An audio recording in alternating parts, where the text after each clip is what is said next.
YouTubers, what we're going to do today is we're going to rhinestone some skincare.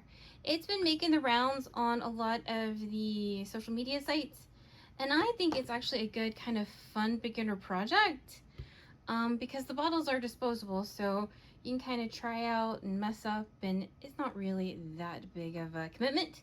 So let me go show you what you need. Alright, so first thing you are going to need is your skincare of choice. I even did some lip gloss. Now, I don't know anything about skincare. These were predominantly picked because I really liked the colors of the jars here, and or they were budget friendly. So this is what we're going to be rhinestoning today. It is the Walmart version of the Neutrogena. I like this purple container here. So now this is a perfect project for resin rhinestones, because resin rhinestones are inexpensive and the bottles are disposable, therefore the inexpensive rhinestones make sense. Now, per usual, I don't always take my own advice. These are glass rhinestones because they match the container so well. This is a glass container, so technically you could reuse it. So take my advice or don't. I don't always take my own advice, so you do have that. We are going to do this one today, and these are the rhinestones I have. I got my glass rhinestones from Diamond Fire, so we're going to use the Fuchsia AB and then transparent rhinestones on this today. And then I get my resin rhinestones from Blingy Thingy. I'm not affiliated at all, so buy your rhinestones wherever you like to get them from. So you are also going to need, we're going to have to prep our containers. So you're going to need sandpaper and then rubbing alcohol to clean. We will be using the good old Bob Smith because I think the 2-part epoxy is better for something that you are going to be handling a lot, because they will be opened and touched and you obviously don't want your rhinestones coming off. So we're going to use the 30-minute Bob Smith epoxy here, and then I use the good old paper plates and the makeup applicators, and then I like the wax pencil with the pencil sharpener as my rhinestone application tool. Alright, so first up, we're gonna have to sand. Now, this one has stickers on it, so I'm just gonna take this off, and then we're hopefully not gonna have too much sticky left over. We're probably just gonna sand that off. And then I like to leave the front sticker on and then just rhinestone around it. This is the one I'm working on for the short that'll come along with this. But this actually has printed on wording, so I just sanded right over this one. So either sand over the words or take off the sticker depending on how they're kind of applied. And then this one had a big like wrap around sticker on it, so I took off part of the sticker and then left this front part on. So you do have to sand or your rhinestones will in fact wander off. So we're just gonna sand and hope we can get all of this off. Now, obviously don't sand your sticker, and you're not sanding to like sand all the way through or sand off all the finish. You just want to scuff it up a bit. Give your rhinestone something to hold on to, your glue. Alrighty, that's what we look like. Now we're going to take our alcohol here, and this is a coffee filter because they won't need any like lint. You can totally use paper towel though, but they are nice if you use them, if you have them, because you're not going to have to pick off little bits. So we're going to rub and clean off our dust here. Alright, so we are now going to put our glue together here, and I like to use foam plates for this. So you're gonna put roughly equal parts of glue next to each other, side by side is what I do. They don't have to be like ridiculously perfect, but close enough works here. And then these are lipstick applicators. So you're gonna mix them together.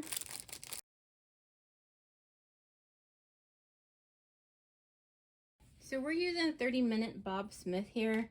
Now, don't mix up more than you can use in the 30 minutes. Also remember that humidity and temperature can affect your drying time. So you may or may not have exactly 30 minutes. All right. So what I did is I set up, these are obviously pens. I don't know what this is called technically, but I use it so the pens can't roll, and then it keeps your skincare from rolling here. So we're just gonna put on our glue here.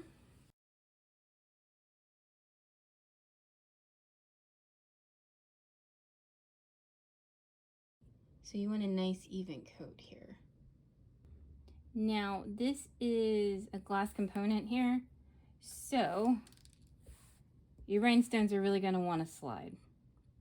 That is the drawback of this glue for this. So you probably really are gonna need to babysit this for until your glue kind of gives you like a soft setup here.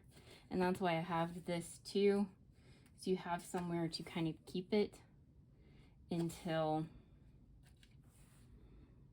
your glue sets up a bit.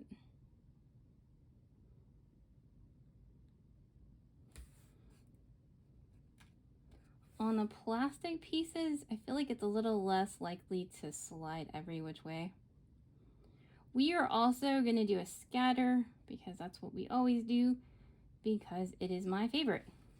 I also like that there is no right or wrong with the scatter. You can do whatever it is you want to do. If you do this little like hatch fill where you put them in and they're all the same size, they will go much faster. The scatter does take longer to do, but I rhinestone mostly for relaxation, so speed isn't as big of an issue for me as much as enjoying what I'm doing. So that is why we scatter. And to scatter, you just kind of hunt and pick the rhinestones that fit. Kind of like Tetris, sparkly Tetris.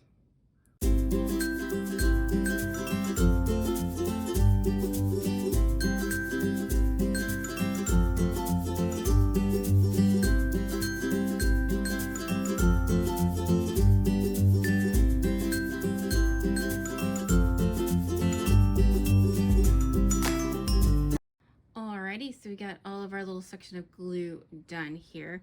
Now obviously you want to make sure that you are flush on the bottom here and on the top so that your container will sit flat and you can use the top. I don't know if you've watched me, but I've come back here to this front multiple times and mushed my rhinestones back here to make sure they're kind of sort of straight. They do slide really badly on the glass. It is kind of annoying. The plastic doesn't seem to be as bad. So we will set this little guy here, and I will babysit him. Like, see, even this one right here is moved since I just started yapping here. So you do need to babysit him until that glue starts to cure a bit, so that you don't have an adhered rhinestone somewhere you don't want them. Now on the glass, you're gonna have a very wide scatter. I don't know if you can tell with this, because it does slide so much, it's really hard to cram them all in there very, very tightly. So it's a much more loose scatter than on some of the other things you can do. And a scatter in general is just kind of loose. That's why you want to match your rhinestones to the back. I do like to let the glue dry. This seems to be my kind of standard method here, is letting the glue dry, because it's so easy to put your fingers back in it and then mess everything up, and then you're having to come in here with glue that's partially dry, partially wet, trying to like put everything back together. So I'm a big fan of letting it dry and then doing like the next set. And then you also have like a hard line to push your rhinestones against. So we will let this dry, babysit it, and then we will come back and do another section. That is what we look like. We're all dry now. So what I'm going to do is I'm going to go finish this side up, and we're going to come and make a straight line here, and then I will come back and show you what we'll do next. Alrighty, so I got all of that done, and then I wanted to talk about this little section. Because the sticker is so high up, I'm just gonna put rhinestones down here at the bottom. You technically could like fish out little rhinestones and put them along the top, but I do with little rhinestones as little as possible. So I'm just gonna do the same thing I did with this one. See, there isn't a lot of room up here, so I just did it along the bottom. This one had, well, I guess this one, it wasn't as close. So I did do some rhinestones up here at the top.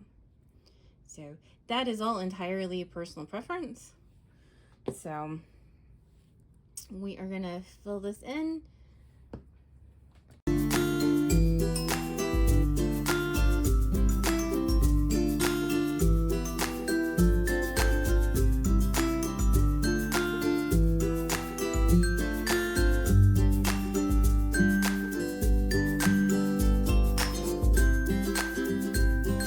As always, you want to babysit this until it is dry, or at least more tacky, because they will slide. All right, so I got this little section finished up. So that is our container now. And then I had some leftover glue, so I started on the top here. Now, as you can see, this chrome top gave me some trouble. A lot of the finish came off when I sanded. And so you do have some options here. We could have spray painted or use the Posca paint pens like I did with the Braves helmet to color back in. This is the first chrome one that I had done. All the rest of them had just been solid color, so I hadn't run into this problem before. And maybe ultimately the biggest takeaway is not to use chrome, because you do have to sand these because they're going to be opened and closed a lot. And I don't know if I'd risk not sanding this and just put the rhinestone straight on. I really think they'd probably just come right off. So those are your options, or you could try a different. And so what I'm gonna do is we're gonna do different rhinestones. I was gonna do these transparent rhinestones, but obviously they would just show all the scratches. And even these are just clear, glass clear rhinestones, crystal mix rhinestones. But even if you look really closely, you can kind of see it. You can kind of see it on the edge some. Ultimately, I'm probably the only person that's ever going to notice that, and y'all, since I pointed it out to you. But it's, in a perfect world, this would look better to me. But you got to remember, this is not like a forever project that's going to be on the shelf forever. So we're just going to let it roll. And like I said at the very beginning, this is a great beginner project because we all got to learn that these chrome tops can be a little problematic, and to plan for it, or to just go with solid color tops that they're going to end up better. So teachable moments for all of us. Now, this is all the same. I'm going to take my 2-part bob here. We are going to mix, and then we are going to put on our glue here. All right, so we are mixing together our 2-part bob here, and then we'll do a little flat section here.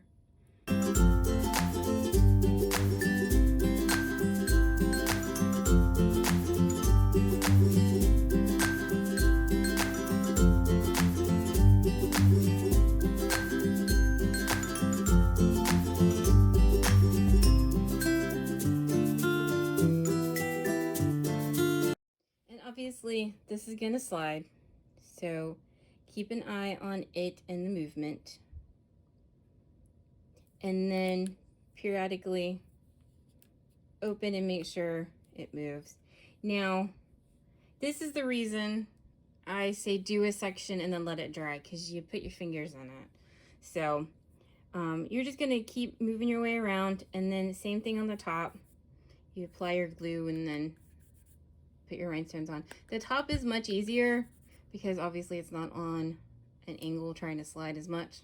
Alrighty, so I got all of this side done.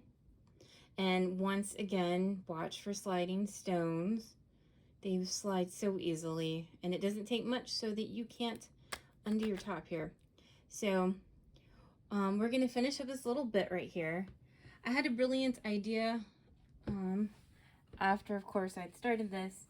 You could have added glitter and or mica powder to your glue over here, and that would have camouflaged all of this really, really well too. But you know, there's brilliant ideas that, you know, come after the fact. That would be that one. So that would have been a great way to camouflage the scratches and stuff. So there is that option too if you need one. So how much rhinestoning do y'all like to watch here? Because like when I go sit to edit the videos, like this is boring even to me, and I'm the one doing it. So like, do y'all like to see more rhinestoning? Do we just want to get the basics covered here and we're good to go? There we go. Now realistically, if I hadn't shown you, you probably never would have known. You can kind of see it on some of the edges there, but you'd really have to look and be looking to find fault to see my scratches. But mica powder would have been brilliant. I don't know why I didn't think about that. But we are all done. So these are all of our little rhinestoned skincare. I think this is a great fun project. I did have a couple parting tips and words of wisdom here. Now this one I did, these are transparent rhinestones on like a clearish top. And so in my brain, this kind of looked cooler than it kind of turned out. But this is a nightmare. The transparent on a semi-transparent surface was a nightmare. 10 out of 10, don't recommend, don't ever do this. Also, because you can't see the rhinestones, I even have one rhinestone stuck on top of each other in here. I don't even know, you can't even see it. So this was not fun, don't recommend. But like I've said before, it's a great beginner learning project. I will never do that again. Also, can you see that? Yeah, see my little weird dark spot here? There's air trapped under there and it's not pressed all the way down. And that's why I've got one there and I've got another little bubble over there. So that's why we're learning. Also on, is it this one? I don't know if you can tell, but some of my stones here in the middle have little almost halos around them. And that's because my glue was a little too thick here. I needed to thin it out a little bit more. It's probably because I had a line of stones, and so I just kind of squished some glue around it before I put on more stones. So it's another good practice project for making sure your glue is thin enough. These are they're also just fun to have. It's a fun spark of little color around your house when you're getting ready in your bedroom, in your bathroom, wherever. They're also quick projects. I know everybody loves the tumblers, but realistically, the tumblers are going to take 5 or more hours to do. And these guys, you can probably have done in less than 2 hours. Something like this is going to take you less than an hour. It's fun, it's sparkly, you can have it. And also, it's not that big of a emotional commitment for a project. If you mess up, it's really not that big of a deal because it gives you a chance to practice fixing it. And then it's a teachable moment for when you rhinestone a bigger, more expensive or elaborate project in the future. But practically speaking, it's a good teaching project and just for a little fun in your life. So if you have any questions, please let me know down in the comments below. I'll be happy to answer them. Please like, subscribe, and follow and all of that. And I'll be back with another tutorial doing God only knows what next.